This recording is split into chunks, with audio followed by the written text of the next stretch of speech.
Innovation Unplugged from the Alabama Community College System's Innovation Center takes you inside Alabama's workforce development. Join us for enlightening conversations with community leaders and industry experts showcasing experiences, addressing key issues, and celebrating successes in the workforce initiatives across the state. All right, welcome back to another episode of Innovation Unplugged. And if you're looking on YouTube, you see that we're in a much different spot this time than we have been in previous episodes. So I'm Houston Blackwood. I'm the host of this episode of Innovation Unplugged. I got with me Joe Johnson, Director of Workforce Development at Wallace Community College, Dothan. And I always get those names wrong. We've got so many Wallaces, but this one is really good today. Now, just for the fans to know, like we're here to follow up on your residential home builder academy, residential construction academy. And we've got some amazing stories, but we've got a good script just of how this thing happened. So we're going to talk about that. And we're doing things a little bit different. So guys, this is going to be a little bit, it might be a little messy. The audio might not be right, but we're excited here. So Joe, we're just going to go through some things and figure out, but give us a quick backstory. You were on a long time ago and talking about long-haired Joe. Remember that? So Yes. we want to get back to that. So tell me how this thing got started. Yeah, I mean, really, it started several years ago. As I think around the state, a lot of the colleges are they help and volunteer and partner with events called Worlds of Works, right? Those Worlds of Works events really expose everything from an 8th grade student up to 11th grade student, depending on who the population is, to really hands-on careers, right, that may not have been exposed to before. And so we were talking to our great partners with the Home Builders Association of Dothan, with some of the home builders, and just about the need. At the time, we didn't have a space such as this that had been renovated, so we actually partnered with a local high school, a local career tech center, to use their building construction lab at night.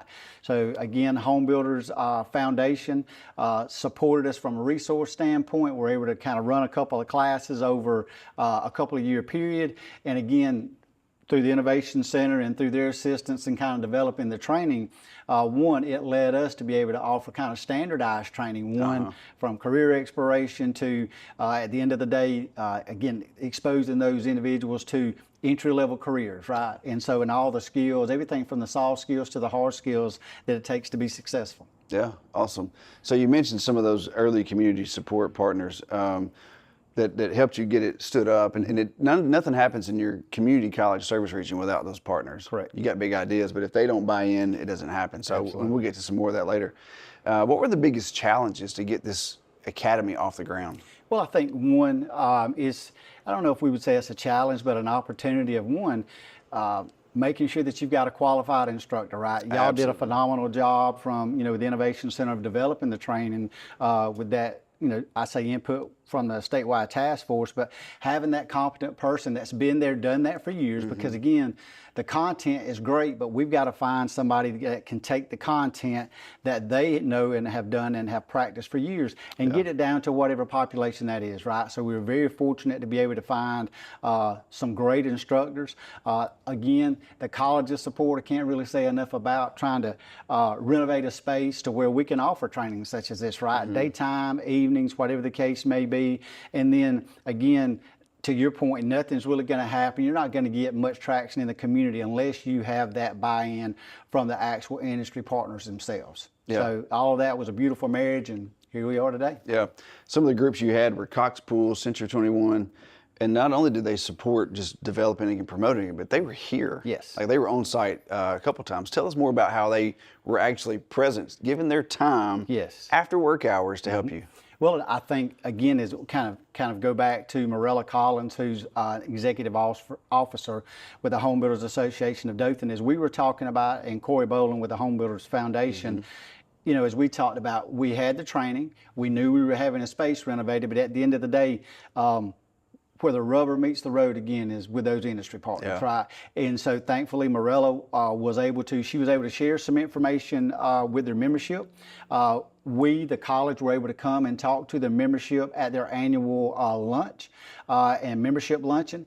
And so they had a lot of great questions. And so we just kind of talked through everything. And so from there, as we talked about, we can have the best space, we can have the best content, we can have the best equipment and supplies. But you know, at the end of the day, when the training is over, I think the most successful programs in the state, as far as tying those graduates to employment, is when those employers are there intentionally when it comes to at the end of the training, right? Yeah. So they were all super fired up about coming on the last night of training, because again, in my opinion, if we put this training on and we're telling the community, hey, there's jobs everywhere, right? These home builders are loving you, these plumbers, these electricians, they need you.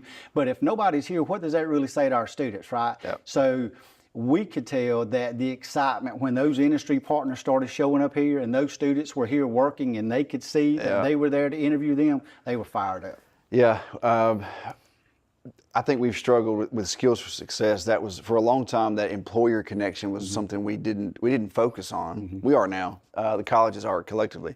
But your work there and a couple other places around the state have really blossomed, and I think the industries are starting to see the benefit of that. So were there any special interactions between one of the students and a particular employer that you know people need to know about? Yeah, I mean, we had several. One specifically that comes to mind is Rashawn Walker. And so we had several conversations, you know, just during the training about, one, how great it was. Two, it's at no cost to the community, right? You know, and so like he said, you know, what better can you get than that? But then as a part of the on-site interviews that last night, you know, obviously he got to interview with all of our industry partners, was offered a job that night, and the very next week, he was on the job site working. So, you know, to his point, and he's been a great advocate for the college as far as just, again, sharing our stories and his story on social media, right? And connecting with everybody in the community and trying to get the word out. So, yeah, it was amazing. That's good stuff. So when these students come in the audience, you can see behind us these structures. Now, these are all, this is the same lab plan that every college runs for the carpentry helper course, and now there's a roof framing module. I think it wasn't ready when you guys ran this. Correct. And plumbing's coming soon. We'll talk about all that in a minute. But when the students came in and there was just a pile of wood in the floor, like, what was it like when they realized, okay, we're really about to build a home ish and wire that thing up? So walk through that. Like, what was their facial expressions and their thoughts and their words? That had to be fun. It was, and you know, and it was. I think that again, that goes back to having that instructor. He took the time up front, of course, as they kind of worked through the safety aspects of everything, to really talk to them about, hey, here's where we're going to start.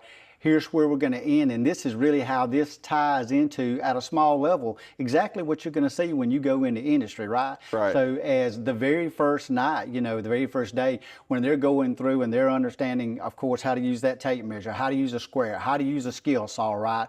I mean, the excitement continued to grow, and then really learning too, again, how do you frame those windows? How do you frame out the doors and all that kind of good stuff? So from the carpentry perspective, like they said, I mean, we're building a small house, right? And so as they transitioned into it, again, kind of see some of the, I'd say, the first day's work as they work on the electrical trainers, right? So everybody has their own electrical training board, and then from there again, so they can kind of go through those activities themselves. But then at the end of it, again, they have their little structure that they're going into, and again, they're taking that spade bit, they're drilling through those 2x, and they're pulling that wire here just like they would on a job site, right? Yeah, and so, I've said before about this carpentry and electrical helper, like there's something, you can do a lot of things, but until you've pulled wire, like there's just an understanding of, I don't say life, that sounds cheesy, of pulling wire, Romex wire through multiple studs, you know, and then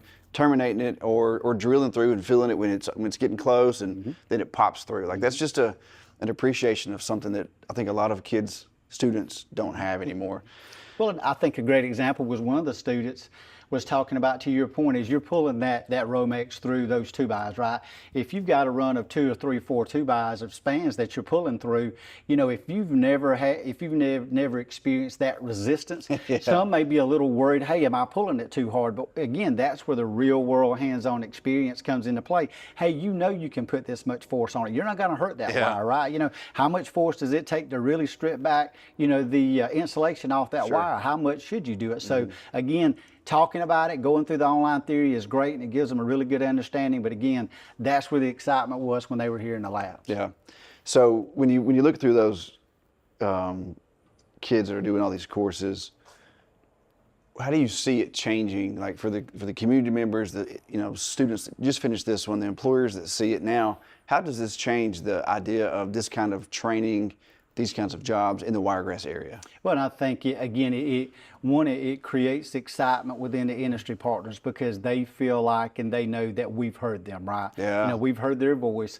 We're putting something together to help meet their needs. And from there, they're more excited now to come back because now they know exactly what they're looking forward to. They know, like we've talked about before, every student, and as we've talked about it through the different colleges, different colleges, each course may be a little bit different, right? But with this type of training, everything's standardized, right? So they know if they get a person out of a electrical helper course here, or at Wallace Hanceville, or at Wallace Selma, or Calhoun, or CAC, it's all the same, right? That's it. And that's something I was thinking last night about all the stuff we've done. I couldn't sleep. And something about that consistency that every college, say 5 years ago, had their own programs and all that stuff. And it was beautiful, but it was everybody's individual thing. So now there's just that one consistent thing for a part of what you do. Part of your toolbox is consistent with everybody else. I think that's valuable. But I want to look at this. I'm watching and look at this right now. Like I see some screws and I also see some nails. So I wonder how much did they use like a nail gun, or how much did they screw in? And is that a preference by instructor, or is that just something that y'all just how it went? Well, it's a little bit of both, preference by instructor, but understanding that, hey, as students come in, most have very limited experience. So they're going to start out with an old school hammer, right? Oh, yeah. And then as they learn the safety aspect, they'll get to transition again into screw guns and the nail guns and things of that nature, because again, depending on where you're working, you may use a combination of, right? Oh, sure. And so for those that have never actually, just from a drill, if they've never taken a drill bit out and put one in, having an opportunity to do that multiple times and having that instructor give you that feedback, I mean, it's one of those things as we talk about, you don't know what you don't know, right? Right. And so, but again, that exposure gives them the confidence to know, hey, what I'm doing is right. Yeah. I remember my father teaching me, I was a little kid, a lot of busted thumbs, and my son too. It's funny to watch. It's fun to watch people grasp that. And you can see those guys on TV, they're like, bam, bam, bam, like 3 strikes, that nailed all the way in, so that's fun. So this one had carpentry and electrical. So I don't see any flooring, I don't see any plumbing. So you're going to include those next time? That's what you told me sometime? Yes, as we start rolling into next year, again, our goal is to, we're going to start just as if they were on a job site, right? Running carpentry. They get those basic skills, but then we're going to go in, we're going to wire that structure out. Yep. And as we do that, like you said, now, next thing we're going to roll into plumbing, right? So again, at least when an employer comes to us, they know that individual is well-rounded. They have touched and been exposed to those different elements, Right. And again, it's a great way for those that have never been exposed to it to say, hey, is this really what I want to do for a career? And having a great pathway, we actually had 2 students that were interested after the electrical helper portion, transitioned and submitted their application to enroll in the full-blown electrical program here at the college. Okay. So, okay. Yeah. That was my next question is, so any of those kids that are interested, they saw that, then how do you articulate or recruit those students, like for that next program, like HVAC or electrical engineer, whatever it is. How did you use this captive audience to bring them into the next thing at Wallace? Well, and I think, again, the exposure creates the excitement, and it's something that they've never done, but then two, it's like, hey, I really enjoy this. I'm good at this, right? Yeah. And so from there, they want more. Yeah. And so for us, it's, okay, how do we give them more? Are they ready to go right into the workforce? If so, we're going to connect them with an industry partner. Or, hey, if they want to go a little bit further in their education, well, hey, we got a phenomenal electrical technology program. Here's the instructor's name, and the instructors will take it and run with it and do the rest. You make that sound so easy, like it's just right there, and like they just get to choose one, and it really is that easy for them. Right. But that's not with Skills for Success. That's not always been like the concept from the college. I can say that, like I say that with all the respect in the world. Sure. A lot of times we recruit folks, we train them, and we send them on. Right. So shift into that model of, hey, let me connect you to here or here. Like, you've got 2 pathways, but Wallace is going to take care of you either time. It doesn't matter. So I love that. I love that. So thinking bigger, like in the Wiregrass region, Wallace's workforce development strategy. Now you're on your third president since I've known you. You know, and I say that funny, like I had 3 at Calhoun when I was there. You know, and so that's certainly, they're all different people, right? And so now you've got Dr. Murphy, who is a go-getter. Absolutely. You know, and she's kind of like my wife. She's a dynamite in a small package, right? And so I'm excited to see what happens here. So with her, she's just come on, and she was here for this academy, right? She was in place. So how does this type of course and the other skills for success offerings that you've mastered, you and your team, how do those fit into Dothan's bigger workforce development strategy for the region? Well, again, I think it's one of those, it's, when we talk to our industry partners, it's about one, understanding that, and they understand too, and that's why our Worlds of Work event was so crucial and so needed. But again, as those individuals come through that may have never been exposed to hands-on careers, right? It allows them to know from an industry partner perspective, hey, these individuals are being exposed to this, right? They're getting that entry-level training, one, so it allows them to, just as those other gentlemen did, hey, if they want to matriculate into that 4-credit associate's degree or short certificate or long certificate electrical program, they can do that. But at the end of the day, they know they have a pool of individuals that, one, are interested because they've taken time to complete the online theory. They have taken the time and are invested enough to come to the labs. And these particular courses were offered at night for 2 weeks. So you got individuals that were invested enough, after most of them working all day, coming here and working from 5 to 9 p.m. for 2 weeks, right? So that shows the investment in those individuals. So I think that's one of the reasons they were so eager to come, because they knew the interest was here from the participants, and so they couldn't wait to tap into it. I saw those pictures of the final night with the interview tables. I guess they built in this room and they were interviewed in a different room, something like that.